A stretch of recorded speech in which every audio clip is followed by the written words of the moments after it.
Boa noite a todos.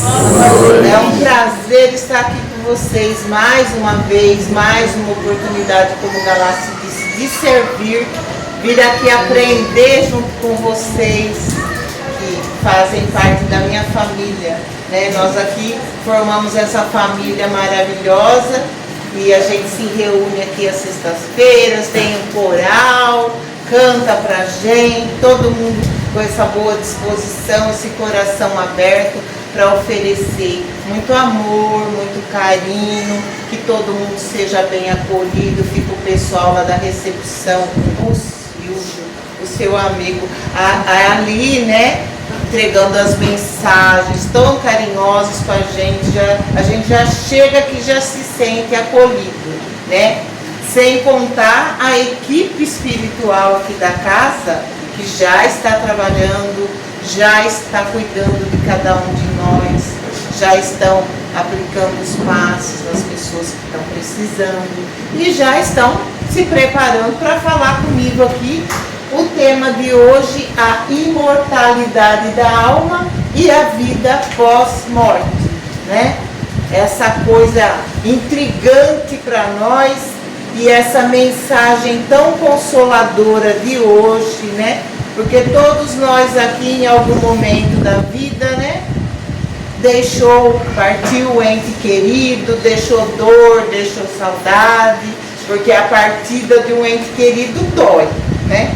A gente até entende, porque nós estamos dentro da doutrina, como o Galácio falou, temos um conhecimento que nem todos têm, né, sobre o assunto, e isso nos conforta, mas não impede que a gente sinta a dor da separação, a saudade, a vontade de rever a pessoa, de poder tocar, de poder abraçar, de poder beijar, essas coisas que fazem falta.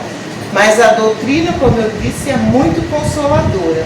Então nós vamos primeiro ver alguns conceitos, né? Para quem está iniciando, para quem ainda não conhece muito, vamos começar como uma criança engatinhando, né? Começa tudo, a vida começa por aí, né? É uma máquina, uma engenhosidade tão perfeita que Deus criou, né? De trazer a vida dessa forma, as sementinhas que se encontram, que se cruzam, que se unem, né? Dessa fusão vem a vida. E a vida que a gente acolhe com tanto amor, tanto carinho, né? Nós que somos mulheres, mães, né? Que trazemos esse embrião, essa vida dentro da gente, cultiva, né? Com tanto amor, com tanto carinho. O nosso organismo se prepara, gera uma placenta que alimenta esse feto e vai participando de todo o processo dele até o seu desenvolvimento, seu nascimento, né? Depois, nós que nem temos leite, começamos a produzir o leite para amamentar essa criança. Olha que coisa! Nós nem tínhamos leite e agora passamos a ter o leite para amamentar esse ser. Olha como tudo foi pensado, tudo foi calculado, detalhe por detalhe, para que tudo desse certo. Agora, vocês viram a nova descoberta que a Tatiana fez lá, que está fazendo paralítico andar, paraplégico andar. Olha isso, que Jesus já falou para nós que um dia nós faríamos o que ele faz e ainda muito mais se realizando, e a gente vendo com os próprios olhos um paralítico de muitos anos numa cadeira de roda voltar a andar. Olha as maravilhas que Deus nos proporciona. E aí vem a vida, né? E no fim de tudo a gente vai chegar à conclusão que não existe castigo e nem recompensa. O que existe é consequência. Então nós vamos ver que entre a nossa vida e a nossa morte, tudo gera em torno das consequências das nossas escolhas, dos nossos atos, né? Do caminho que a gente escolheu seguir durante as nossas trajetórias, né? Porque nós sabemos que nós vamos ter muitas vivências aí, muitas passagens para ter muito aprendizado, para crescer, para desenvolver, para, né, construir o que nós somos, porque isso é o que vai para frente, né? O corpo fica. Então vamos ver as definições. Alma, ser imaterial e individual que existe em nós e que sobrevive ao nosso corpo. É o que eu disse, o corpo num dado momento vai deixar de existir, vai ficar, mas a alma vai sobreviver. A declaração de Leon Denis, que é um dos principais continuadores da obra de Kardec, em seu livro Depois da Morte, capítulo 10, página 112, onde ele afirma que todas as faculdades, todas as potências intelectuais e morais se agrupam em uma unidade central que as engloba, as une, as ilumina, e esta unidade é a consciência, a personalidade e o eu. Em uma palavra, a alma. Aí vamos ver o espírito. Podemos dizer que os espíritos são seres inteligentes da criação, povoam o universo fora do mundo material. Perispírito, substância semimaterial que serve como primeiro invólucro para o espírito e une a alma ao corpo. O corpo é ao mesmo tempo o envoltório e o instrumento do espírito. Sem dúvida, o corpo é o elemento mais real para nós, pois sentimos, tocamos e muitas vezes sofremos, porque o corpo também nos faz sofrer, né? Ele é palpável, mas é o que é mais irreal para nós que estamos aqui encarnados, precisando dessa veste para poder, nesse momento, no nosso grau de evolução, progredir, usando os meios que a gente tem disponíveis no momento, né? Então, consolidando isso tudo que eu falei, eu até trouxe algumas imagens, né? Do espírito, a parte corporal mais detalhada com cores, a parte espiritual mais esbranquiçada, representando que tudo tem o seu lado físico e o lado espiritual. E aí, como eu falei, né, a alma, o espírito, o corpo, o perispírito. Então, condensando isso tudo, há no homem 3 partes essenciais, sendo a alma ou o espírito, que é o princípio inteligente no qual reside o pensamento, a vontade e o senso moral. Aí, continuando, nós vamos ver aqui, quando encarnamos, Jesus é como se ele nos desse a mão e falasse: você está aqui para uma nova experiência, mas você não vai estar sozinho. Eu vou estar aqui para te dar a mão, né? Vocês viram que tem 2 crianças. Aí ele pega uma das crianças e fala: agora é a sua vez. A outra criança ficou. Essa criança, no caso, é cada um de nós. Agora é a sua vez de voltar lá para a Terra, que é o lugar mais adequado para você aprender, mas você não vai estar sozinho. Eu vou estar do seu lado, vou te dar a minha mão e vou te ajudar a atravessar esse caminho que a gente sabe que é cheio de dificuldades, a gente passa momentos difíceis, obstáculos, que muitas vezes para nós, para nossa capacidade, a gente sente ficar pesado, né? O fardo, mas ele fala que não, que ele vai ter o cuidado de dar um fardo que a gente possa carregar, porque ele mesmo vai estar lá e muitas vezes ele vai carregar o fardo por nós, mas que nós precisamos passar por essa experiência para o nosso aprendizado, e que o que é para o nosso aprendizado ninguém pode fazer por nós. nem mesmo a nossa mãe, nem mesmo o nosso pai. Não tem horas que a gente fala, ai meu Deus, eu queria fazer pelo meu filho para ele não ter que passar por essa experiência, porque a gente já passou e sabe que é difícil. Queria até fazer por ele, mas não pode, ele não vai aprender nada assim, a gente fazendo por eles. É a mesma coisa que o filho chega da escola cheio de tarefa. A mãe vai no teu trabalho, de sentar junto, explicar como é que tem que fazer, tal. Ela vai lá e pega o caderno e faz toda a tarefa pro filho. Ele vai aprender? Não. Não vai. Jesus poderia fazer tudo sozinho, mas ele não quer assim. Ele quer que a gente aprenda, que a gente se sinta útil, que a gente ganhe esse conhecimento, essa experiência, esse valor. Isso só enobrece cada um de nós. Então Jesus fala, vamos lá, eu vou junto com você, você nunca vai estar sozinho, porque eu vou estar sempre do seu lado.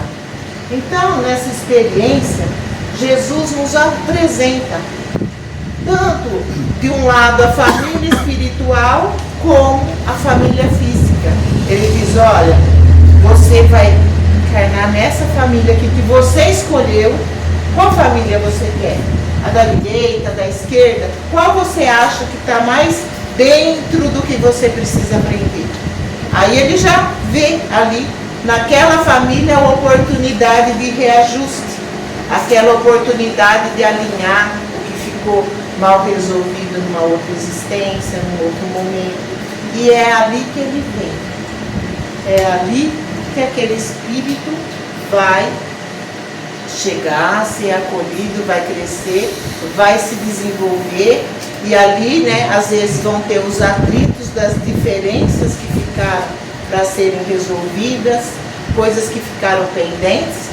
E também vai ter as afinidades, aquele amor intenso que cria os laços, né, entre pai e filho, mãe e filho e os irmãos, né, aquela coisa de família mesmo, que a gente se sente acolhido. Então, tudo vai depender do que a gente precisa passar para melhorar. Se a gente precisar de amor, a gente vai cair numa família que vai dar muito amor, vai preencher muito o nosso coração. Ou então já são conhecidos nossos que vão estar dentro da mesma família, a gente vai se reconhecer, não fisicamente, mas espiritualmente, que a gente vai se sentir bem do lado deles e vai querer ficar ali, porque ali é aconchegante, ali é gostoso, é prazeroso para a gente ficar naquela família. Como também acontece dentro da mesma família reencarnar os inimigos, pessoas que por alguma pendência de outra vida vai voltar agora frente a frente, lado a lado, para tentar uma reconciliação, uma aproximação, né? Para poder se acertar, se alinhar e seguir em frente nas outras encarnações, vendo a vida de uma maneira diferente, sendo mais leve. Tudo aqui é passageiro, a gente sabe que é só uma passagem. E se a gente for querer levar ferro e fogo, não perdoar, não relevar muita coisa, só vamos sofrer. Porque as consequências, lembra lá que eu falei? Consequência. A gente não pode esquecer dessa palavra, é muito importante, as consequências, né? E aí, essa árvore significando a árvore da vida e toda essa espiritualidade nos envolvendo. Nós não podemos ver, a não ser as pessoas que têm o dom da vidência, né? Mas os espíritos estão aí, ó, povoando, sendo testemunha de tudo que a gente faz, de tudo que a gente deixa de fazer, de tudo que a gente constrói, daquela caridade oculta, né? Que ninguém vê. Tudo está sendo registrado. Tudo está sendo visto. Então, mesmo aquelas coisas que a gente faz achando que ninguém vê, aquelas coisas que a gente pensa e acha que ninguém sabe dos nossos pensamentos, do que a gente deseja para o outro, mas sempre tem os espíritos que estão nos acompanhando, né? Aí a gente sabe também que quando a gente dá abertura para o lado negativo, isso daí abre uma brecha para a gente sofrer a influência dos espíritos, né, que se aproveitam das nossas fraquezas para perturbar um pouco a nossa vida. Mas não é porque eles perturbam porque eles querem perturbar. Nós damos o ambiente necessário para que eles atuem pela aproximação e pela sintonia. A nossa sintonia acaba atraindo outros da mesma sintonia. Então, aproveitando que a gente sabe disso, procurar estar sempre alegre, sempre leve, como eu falei, vendo as coisas de uma maneira mais sutil, não dando muita importância para coisas que a gente guarda, muita mágoa, muito rancor, né? Ódio. Deixa passar. Isso tudo não vai mudar em nada a gente ficar sentindo isso. Sem contar que esses sentimentos negativos fazem mal para a nossa própria saúde. Então, quando a gente emite essas energias negativas, o primeiro a ser afetado somos nós mesmos. Que a gente não consegue eliminar, fica na nossa aura, no nosso corpo, no nosso espírito, no nosso perispírito, tudo está presente em nós, né? Então, o corpo, que é o envoltório material, que coloca o espírito em relação com o mundo externo. Então, o espírito precisa do corpo para poder se manifestar. Poder, né? Exatamente. O perispírito é o envoltório fluídico, leve, imponderável, que serve de vínculo e de intermédio entre o espírito e o corpo. Então, é como se fosse uma coisa mais fluida que une um ao outro, né? Isso está em O que é o Espiritismo, capítulo 2, item 10, página 102. Falar nisso, eu estive na nossa biblioteca hoje, está ficando uma gracinha. Mexeram lá, estão colocando papel, como chama? Todo colorido, florido, bonitinho, está ficando uma gracinha.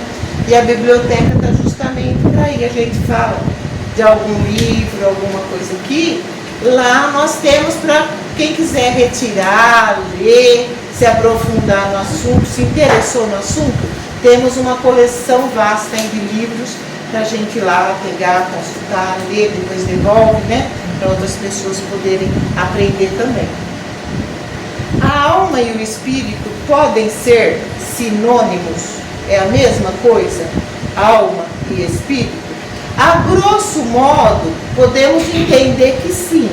Mas quando a gente estuda, faz uma leitura mais aprofundada, a gente vai ver que tem os detalhes, né? No livro O que é o Espiritismo, capítulo 2, item 14, Allan Kardec afirma que a união da alma, do perispírito e do corpo material, esses três itens, constituem o homem. A alma e o perispírito separados do corpo compõem o ser denominado espírito. E, assim, a alma é um ser simples, o espírito é um ser duplo e o homem um ser triplo, né? Quando está encarnado, fala-se alma. Quando está só o perispírito e aí já saiu do corpo, já recebe o nome de espírito. Então, para a gente poder entender melhor, né? A alma, enquanto está encarnado, é mais acertado dizer alma. Quando desencarna, que está só o espírito e o perispírito, né? Aí o espírito, sabe? E quando está os três juntos, forma o corpo, né? O ser humano. o homem. A alma é o princípio inteligente ou o princípio espiritual. A alma e o perispírito é igual ao espírito. Então, para a gente poder entender melhor. Portanto, a alma constitui o ponto de apoio básico para toda demonstração filosófica e moral da doutrina espírita. Então, quem é da doutrina espírita necessariamente tem que acreditar na alma, porque ela está dizendo aqui, a alma é a base, né? O apoio básico. Tudo se baseia em torno disso. Se não há alma ou persistência da vida após a morte, um importante, mas não único, impulsionador é perdido para se esforçar para aprender a ser melhor a cada dia.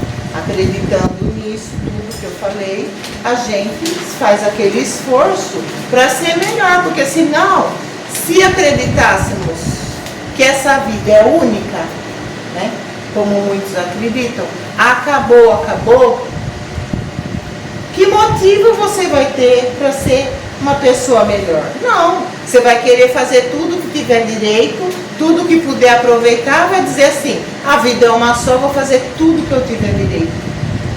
Nós, já tendo conhecimento de que não é assim, nós procuramos ser a cada dia melhores, porque nós sabemos que a nossa alma, o nosso espírito, prevalece a morte do corpo. Então, nós não vamos querer continuar a nossa jornada lá do início de novo. Nós vamos querer partir de um ponto, aprender mais, ser melhor, crescer, se desenvolver, até chegar a ser o espírito perfeito, né? Se a alma existe, podemos nos dispor a demonstrar a sua imortalidade. Se é imortal, podemos entender melhor questões como a reencarnação, né? Porque muita gente também não acredita na reencarnação. E a existência de uma inteligência suprema, causa primária de todas as coisas, ou seja, acreditar em Deus, né? Que muita gente também não acredita nem em Deus. Então, tudo isso nos leva a acreditar. Nós vemos, eu descrevi aí como é que é o início de uma vida, né? De um nascimento, de um bebê, de uma gestação, como que é uma coisa maravilhosa. É inacreditável como tudo isso pode acontecer ali, dentro do nosso corpo. E a gente trazer esse outro ser para a vida e esse ser da continuidade. É maravilhoso isso. E tantas outras coisas que nós somos testemunhos, vivendo, simplesmente vivendo e vendo, observando, a gente vê Deus registrado a sua patente em quase tudo, que está tudo, né, vem de Deus. Vemos então que todo edifício se apoia em torno da alma. Devemos ser, portanto, cuidadosos ao examinar a existência, essência, constituição e destino da alma. Tudo isso temos que dar muita importância e sermos cuidadosos na avaliação. Aí uma pergunta, pode-se demonstrar de alguma maneira convincente tanto a existência da alma como a sua imortalidade? Aí nós vamos ver as possíveis evidências de como comprovar isso daí. Uma delas é através da mediunidade, que é essa capacidade que algumas pessoas possuem para servir como intermediário entre os espíritos dos falecidos, chamados espíritos desencarnados, no contexto espírita, e as pessoas vivas do mundo material, que são os espíritos encarnados, que têm essa percepção espiritual. Então, o que acontece? A pessoa que é médium, ela é intermediária entre o mundo espiritual e o mundo físico. Através dela, os espíritos se comunicam, dão esclarecimento, dão orientações, dão conforto, dão consolo né? E passam para a gente o que acontece lá no mundo espiritual, né? Então, o depoimento, as mensagens, tudo isso traz para nós muitas informações, né? Exemplo, a senhora Leonora Piper, uma americana, quando ela se incorporava, ela chegou a conversar com 30 amigos, mais ou menos, de George Pelham, desencarnado, sendo reconhecido por eles, e inclusive ela traduziu um texto em grego que era conhecido pelo George, mas ela mesma desconhecia totalmente, né? Essa médium desconhecia totalmente o grego, e ela fez sem hesitação, porque eles queriam testar, ver se ela tinha mesmo essa mediunidade, esse conhecimento. E o moço desencarnado há pouco tempo, ela recebeu ele conversou com os 30 amigos, falou o nome de cada um, reconheceu a todos, deu detalhes que só eles poderiam saber, não tinha como ela saber, porque ela não tinha nem contato com eles, e ela traduziu esse texto que estava em grego. Ela não manjava nada de grego, mas o moço desencarnado sim. Então, como para ele o grego era do conhecimento dele, ele traduziu simplesmente todo o texto. Isso, fora milhões e milhões de acontecimentos que a gente sabe, né? Outro exemplo que para nós está mais próximo, né, mais aqui da nossa terrinha, é o Chico Xavier e as obras que ele escreveu, né? Tipo O Nosso Lar, que conta como foi para André Luiz quando chegou lá do outro lado, que ele viu, onde ele passou, como foi a recepção, o que ele se lembrou, o que aconteceu. Esse livro, inclusive, está à disposição para quem quiser ler também, que é bem esclarecedor. E ele escreveu mais de 400 livros ditados por vários espíritos, né? E foi registrando tudo isso daí. E esses livros foram traduzidos depois em várias línguas, né? Vários idiomas. E ele não se enriqueceu a custas dessas publicações, já que ele doou seus direitos autorais para as instituições de caridade, bem como para a Federação Espírita Brasileira. E também o Chico, com seu trabalho maravilhoso dentro da doutrina espírita, trouxe cartas consoladoras aos familiares, né?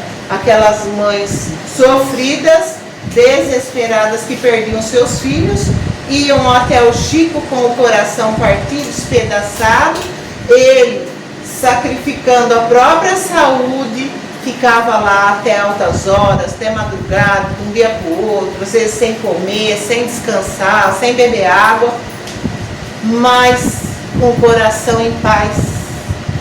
Ele estava servindo ao Mestre, trazendo informações dos seus entes queridos, dos seus filhos que estavam na espiritualidade, e quando se manifestavam através do Chico, eles davam detalhes de como eles estavam, eles citavam o nome dos parentes, eles falavam de fatos acontecidos que não tinha como o Chico saber.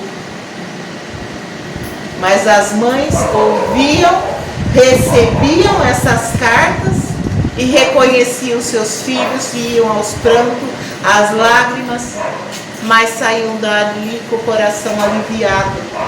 Porque o que o Chico passava para essas mães? A certeza de que a morte não é o fim. A morte é só uma passagem do lado físico para o lado espiritual, que é de onde nós viemos. E ele, tendo essa porta aberta, esse portal de acesso ao mundo espiritual, tinha como trazer as informações e passar para as mães através das suas psicografias, né? E através da percepção extrasensorial, PES, e da experiência de quase morte também, a gente tem bases para poder falar sobre a imortalidade da alma. O PES limita-se aos fenômenos de telepatia, clarividência e premonição. Telepatia, a percepção extrasensorial do conteúdo da mente de outra pessoa, aquela pessoa que consegue ler o que é que aquela outra está pensando. Sem estar lá, ela sabe o que a outra está pensando. Como pode isso? Eu estou aqui. Eu estou lendo lá o pensamento da Catarina, lá no fundo, a última. Precisa ter, né, uma explicação isso tudo. A clarividência, que é a visão à distância, a captação extrasensorial de coisas materiais ou acontecimentos objetivos distantes. Também é outra capacidade. Kardec denominou isso vista dupla ou a segunda vista. Né? Pode ver além do que a gente consegue ver. A premonição, que é o conhecimento do futuro por outras vias diferentes, que não são as sensoriais, como uma pessoa, né, tem aquela premonição do que vai acontecer. Foi publicada a obra O Afundamento do Titã, e 14 anos depois acontece a catástrofe do Titanic, com semelhança das descrições contidas nessa obra. Vocês vejam bem, escrevem uma obra, O Afundamento do Titã, até o nome, né? Titã. E aí, depois de 14 anos, acontece o afundamento do navio Titanic, né? Que virou filme, todo mundo foi assistir no cinema, e aí a gente já sabe o que aconteceu lá, né? E tudo isso acontece, muita coisa que parece que é ficção, daí um tempo a gente vai ver, acontece na realidade. E as experiências de quase morte, que uma vez conversando com a Marisa aqui, a Marisa esteve doente, a Marisa esteve internada, e a Marisa me relatou uma experiência de quase morte. A Marisa contou que ela, nesse tratamento, ela chegou até o outro lado, ela conta o que ela viu, como que lá é as coisas, né, Marisa? Iluminada, diferente, ela vivenciou isso, ela estava até emocionada, porque ela contava para mim, nem ela mesma, né, Marisa? Emocionada de contar a experiência. Então, o que são as experiências de quase morte? São siglas dessas experiências quase mortes, que são esses casos de pessoas que quase morreram, quase, mas que são reanimadas pela ciência médica. Elas explicam, ao se recuperarem, as experiências que nos fazem pensar na existência e na imortalidade da alma.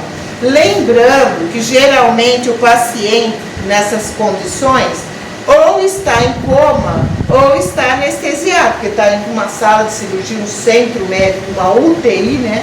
A pessoa está. Então, quem pode ver e ouvir o que está acontecendo à sua volta é unicamente a alma, porque a pessoa está lá dopada, está lá anestesiada ou está em coma. Então, quem está vivenciando tudo isso? É a alma dela. Então, de lá, ela vê os médicos, vê o centro onde ela está ali, a UTI, os enfermeiros, ela vê como está sendo o tratamento dela, ela conta tudo. E, ao mesmo tempo, ela vê seres de luz. Muitas vezes elas veem um túnel, às vezes elas veem que nem um cinema passar, que aparece a vida delas todinha, como foi acontecendo. Então elas vão relatando tudo que elas viram lá. E elas falam com toda a certeza do mundo, cheio de detalhes, o que é que elas viram. Dão a descrição total do que elas viram lá. Então, é a alma que experimenta essas sensações de ausência da gravidade. É a alma que pode registrar nos mínimos detalhes tudo o que está acontecendo na sala de cirurgia com o seu corpo que está inerte, sem movimento. É a alma que se encontra com os familiares, né? desencarnados e os vê perfeitamente vivos. É a alma que relembra as vivências de sua vida presente e, finalmente, é a alma que se sente regressar para o corpo, às vezes com desgosto, em muitas oportunidades, porque ali ela se sente tão bem que às vezes ela não quer nem voltar para o corpo. Muitos relatam isso, né, Marisa? Que a sensação, o estado de espírito que a pessoa está, transmite tanta paz, tanta harmonia, tanta leveza, que para ela voltar para o pesado corpo de novo é, às vezes, contrário à vontade dela. O exemplo que a gente tem é um paciente que entrou em coma e precisou de respiração artificial. Olha essa, gente. Então, ele estava com a dentadura e para colocar o aparelho de respiração artificial, precisaram tirar a dentadura dele. Depois de muitos cuidados, de passar uma semana em coma, o paciente se recuperou. E ao ser levado para o quarto, ele reconheceu a enfermeira que retirou a dentadura dele, ele estava anestesiado. E ele pediu de volta para a enfermeira: onde você colocou minha dentadura, que eu estou aqui sem os dentes, entenderam? É um exemplo que dão, né? Quem vivencia em hospital e pacientes de fase terminal contam muitas histórias. E essa daí é uma desse paciente. Tiraram a dentadura dele e aí ele falou, foi para lá anestesiado, em coma, né? Estava vendo nada, sentindo nada. Mas a alma dele viu, é o que eu falei para vocês. O espírito vê, a alma vê, então está todo registrado. Voltando, ele, opa, me devolve minha dentadura. Voltei para o mundo físico. Ah, dá licença aí, né? O espiritismo, ao argumentar corretamente a imortalidade da alma, nos ajuda a superar esses medos ancestrais. Ele nos oferece elementos de reflexão com as quais vislumbramos com mais clareza para onde vamos e de onde viemos, né? Isso daí está na coleção Livre Pensar, Espiritismo para o século XXI. Continuando, no Espiritismo também, a imortalidade da alma é um dos princípios fundamentais. A doutrina espírita, codificada por Allan Kardec no século XIX, postula que o espírito é eterno e ele sobrevive à morte física, continuando a sua jornada evolutiva no plano espiritual. Após o desencarne, o espírito retorna ao mundo espiritual, onde ele reflete sobre suas ações e se prepara para futuras reencarnações, visando sempre o seu aprimoramento moral e intelectual, sempre adquirindo mais, né? A imortalidade da alma se apresenta como um conceito multifacetado, pois é um tema que nos leva a refletir sobre a nossa própria existência e o que podemos nos aguardar além deste mundo. Diversas perspectivas filosóficas nos convidam a refletir sobre a essência da alma e a sua possível continuidade além da vida terrena, enriquecendo assim o nosso entendimento sobre a existência humana e o mistério da morte, né, que sempre foi esse mistério para muita gente, até hoje não sabe o que acontece. Eu já contei para vocês aqui, vou contar novamente. Eu sempre fui uma criança muito curiosa e nasci e cresci dentro de uma família católica. Quando eu estava fazendo a primeira Eucaristia, o padre reuniu as crianças e falou assim: bom, hoje a gente vai ter um bate-papo e vocês podem perguntar o que vocês quiserem. Eu já fui a primeira a levantar o dedo. Aí ele falou assim, pode perguntar, né? Aí eu falei assim, eu quero saber o que acontece com a gente depois que a gente morre. Olha eu. Já fui direto lá. Pá. Eu estava achando que eu ia ter a resposta. porque eu tinha essa curiosidade desde muito pequena, porque eu via, quando eu ia nos velórios, nos enterros, as pessoas lá mortas, as outras chorando em volta do morto, mas eu não sabia o que acontecia depois daquilo. Eu era uma criança, eu queria saber, perguntei, ele falou que podia perguntar, perguntei. Aí qual foi a resposta para a minha decepção? Ai, você é muito nova para saber dessas coisas, esquece isso daí. Próximo, e foi já mudando, entenderam?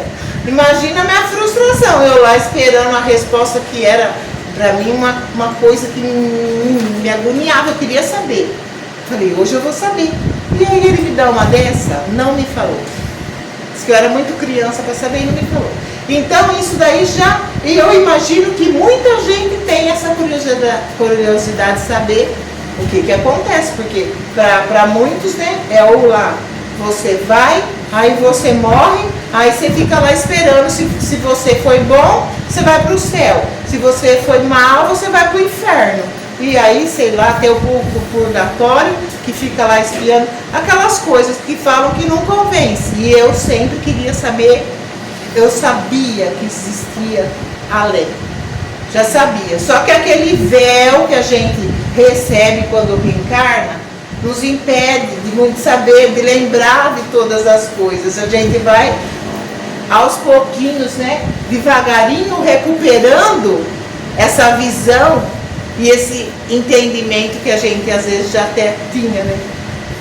E tinha essa curiosidade. Então, só para vocês saberem, eu fui saber bem depois, quando eu me aproximei da doutrina espírita, e seu Nazaré, com toda a paciência do mundo, me recebia sempre lá na casa dele, a gente conversava muito, ele me emprestava os livros dele, e eu estava sempre por lá, e a gente criou um vínculo que permanece até hoje. Seu Nazaré está sempre por perto, eu agradeço muito, e ele me abriu assim os leques dos olhos espirituais para mim ver a vida de uma outra maneira.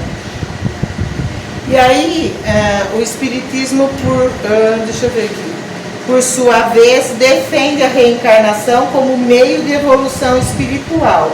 Aí a pergunta, a alma passa então por muitas existências corporais? A resposta é sim. Todos nós contamos com muitas existências. Os que dizem o contrário pretendem manter vocês na ignorância em que eles próprios se encontram. Esse é o desejo deles. Isso daí está na questão 166b do Livro dos Espíritos, que confirma a pluralidade das existências, né? Esse Livro dos Espíritos também nós temos aqui à disposição na nossa biblioteca. Ele é cheio de perguntas e respostas. A espiritualidade respondendo à nossa curiosidade, né? A reencarnação é apresentada como a única forma de atingir a perfeição, expiar os erros passados e evoluir, sendo uma prova da justiça divina. Na questão seguinte, que é 1666C, os espíritos confirmam que ao deixar um corpo, a alma reencarna em um novo, reforçando que essa é a forma pela qual a evolução ocorre. Na questão 168 do mesmo livro, está lá, é limitado o número das existências corporais ou o espírito reencarna perpetuamente? A resposta vem logo em seguida. A cada nova existência, o espírito dá um passo adiante na senda do seu progresso. Desde que se ache limpo de todas as impurezas, não tem mais necessidade das provas da vida corporal. Então quer dizer que quanto mais rápido nós evoluirmos, mais rápido chegaremos a essa perfeição, né? Essa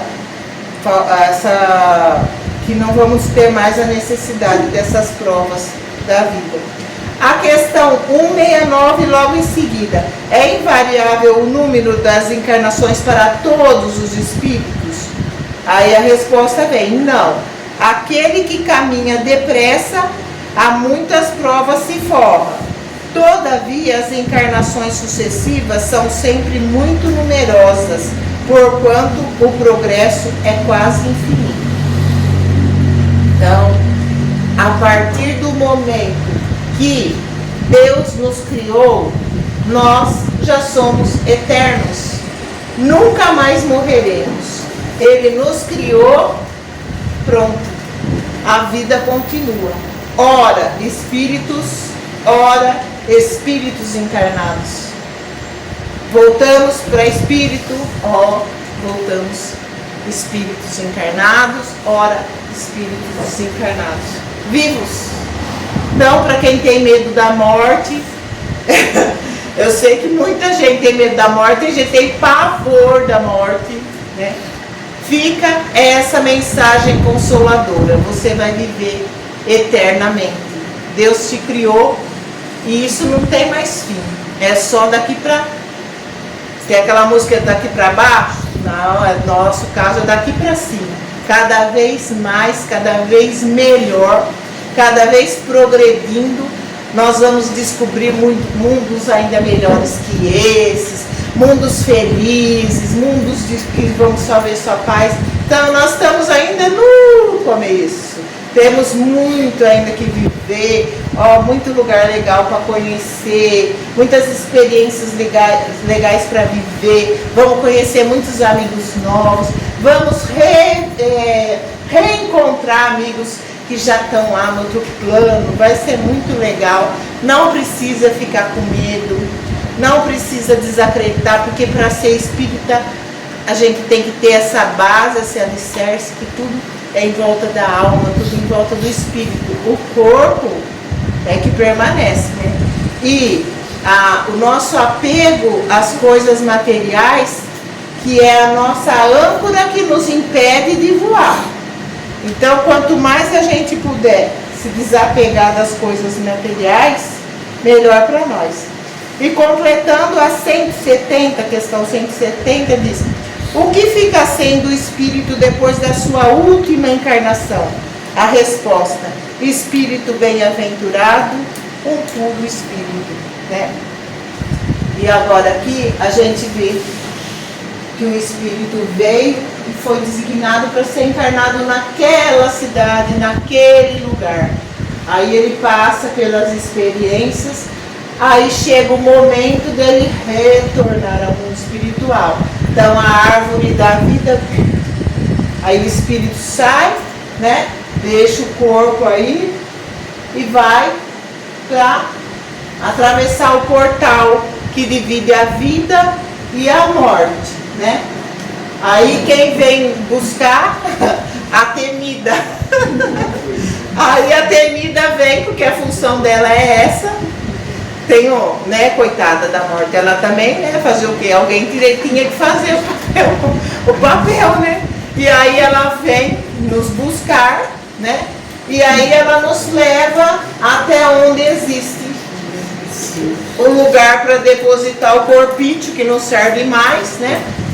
Lá na cova, e o espírito se desliga. Então o que vai lá se decompor é o corpo. O espírito continua. E aí, para onde é que vai a pessoa depois que ela morre? Tcharam! Ou ela vai para o Vale dos Suicidas, se ela foi uma má pessoa, ou umbral, ou ela vai, né, lá no umbral, ou ela vai para as colônias espirituais, onde ela vai passar pelos hospitais, ela vai, se ela, né, precisa de um tratamento para se recuperar, ela vai ser atendida, vai ter uma equipe lá. A pessoa, quando está para desencarnar, tem até do Haroldo Dutra que ele fala, numa das suas lives lá, que uma época chamaram ele lá, que a tia dele estava para morrer, e as primas falaram: ai, você não vem aqui conversar com a mãe, porque a mãe está morrendo, né? Está no estágio final. Só que ela não quer nem fechar o olho, porque ela tem medo de fechar o olho e morrer. Então, ela não quer nem dormir, de medo de morrer. Aí o Haroldo vai até ela, né? Conversa com ela e diz, né? Que ela não vai morrer, que ela pode ficar tranquila, que ela não vai morrer, que o espírito é imortal.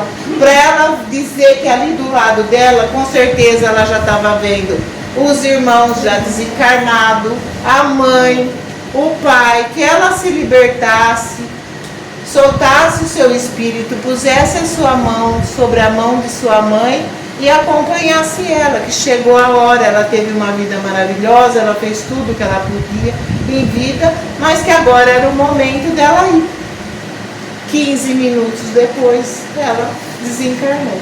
Então a pessoa às vezes fica com aquele medo, aquela insegurança e se agarra em alguma coisa aqui e fica até difícil para acontecer o desligamento. E no momento da morte, né, precisa haver esse desligamento que eu falei do corpo para o espírito poder seguir sua trajetória, seguir seu caminho, porque quem morreu foi o corpo. O espírito, ó, a jornada que continua, né? Ele já não para nem ali, dali ele já, o corpo está ali sendo velado, vai ser enterrado, depois as pessoas vão lá visitar o quê? Uma sepultura. Os restos do espírito já, entendeu? A menos que ele, né, esteja preso às coisas materiais ou algum outro fator que ele ainda fique, né, preso, precisando para o próprio bem dele que haja esse desligamento, porque ele precisa, né, encontrar o caminho dele para seguir em paz. Então, gente, a mensagem de hoje é essa, né? Nós, depois que fomos criados, vamos viver eternamente, vamos viver para sempre. A morte vai ser um momento em que, assim como a borboleta, né, de lagarta, que ela é viva, vai lá, gruda num determinado local, seca toda, todo mundo que olha fala, meu Deus, é o fim. Daí a pouco aquela casca seca, dura, ressecada, começa a partir como se fosse um ovo, e dali nasce um novo ser, cheio de vida, sai lá, toda voando, toda linda, maravilhosa. E isso daí é mais uma coisa para a gente ver e observar, que de uma casca seca e dura, dada por morta, por sem vida, por nada, dali saiu a vida. E de nós também. De um corpo que já não reage, já não manifesta mais nada, não tem o brilho no olhar. Por que que não tem? A alma já saiu. Enquanto a alma está aqui, a gente tem brilho no olho, tem cor, tem garra, tem, né? Tirou isso daí. Certo? Então que a gente possa levar essa certeza de que a vida da nossa alma, a nossa vida verdadeira permanece sempre. Estejamos confiantes em Deus em primeiro lugar, em Jesus que vem nos dar a mão e caminha com a gente. Vocês nunca vão estar sozinhos, eu também não, porque Jesus vai estar sempre do meu lado, me aconselhando, me levantando quando eu cair, me dando força, me dando apoio, mesmo que o mundo todo não dê, Ele dá.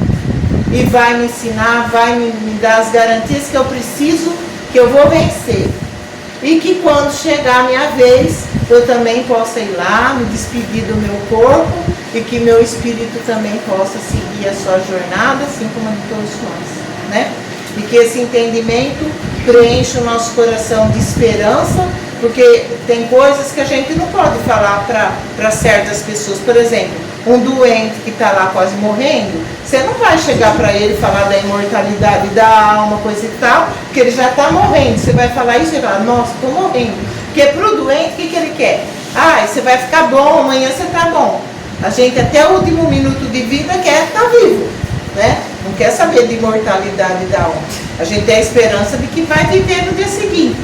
Agora, para os familiares que estão ali sofrendo, vendo a situação da pessoa com um problema, sim, mesmo que não seja da mesma religião, a gente pode se aproximar e falar, tudo bem, sei que você não é da mesma religião que é a minha, mas eu acredito que a vida continua, que a alma prevalece, né? O espírito sobrevive, ela vai continuar, ou ele vai continuar a sua trajetória. A gente pode transmitir, como a gente faz já, né? Transmite essa força, essa paz, essa compreensão para quem sabe menos que a gente, tá bom? Então é isso, gente. Muito obrigado pela presença, pela paciência, e é isso. Que a gente continue em fé, muita fé em Deus, e agradecendo sempre por tudo que Ele faz para nós, para a nossa vida. Muito obrigada.